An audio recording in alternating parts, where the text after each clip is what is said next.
Sablé n'ouvre pas pour l'instant, puisqu'on n'a pas de vaccin. C'est la flèche. Et d'ailleurs, il faut dire... Mais pourquoi on n'en a pas pour Sablé alors qu'on en a par exemple pour Saint-Calais ou... Parce que c'est une enveloppe fermée.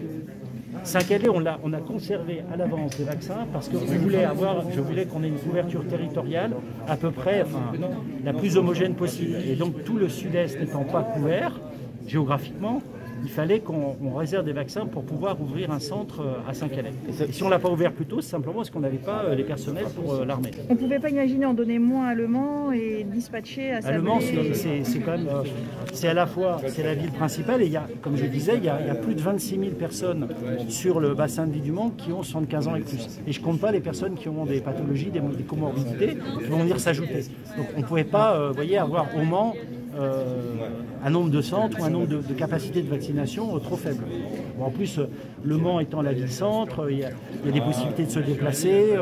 Les gens qui n'habitent pas au Mans peuvent venir au Mans plus facilement que dans des endroits où il y a moins de transports en commun ou autre. Il y a des livraisons toutes les semaines. Simplement, et d'ailleurs prochainement, ça sera simple puisque vous aurez sur le site santé.fr, on connaîtra exactement le nombre de doses disponibles par département et même par centre de vaccination. Donc vous voyez, tout ça est très clair et très transparent, mais il y a des vaccins toutes les semaines. Et nous, on a calibré le fonctionnement du dispositif en fonction des doses de vaccins qui vont arriver, pour ne pas se retrouver en rupture. Il faut avoir en tête, parce que j'entends ici et là des gens insatisfaits.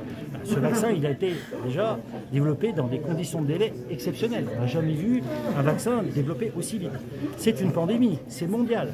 Il y a des vaccins, il faut en produire pour le monde entier. On a la chance d'être au sein de l'Union européenne grâce à une organisation collective et avoir pu négocier des quantités, une sécurité de l'approvisionnement pour l'ensemble des pays de l'Union européenne, mais il faut bien voir qu'on est dans une situation un peu exceptionnelle. On a réussi quand même à faire face dans des délais exceptionnels et que maintenant, au rythme de la mise à disposition des vaccins, on va réussir à vacciner progressivement d'abord toutes les personnes qui sont vulnérables et puis progressivement on ira au-delà dans les autres catégories de population.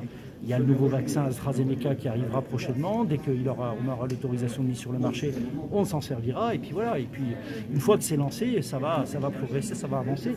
Moi, ce que je remarque, c'est là.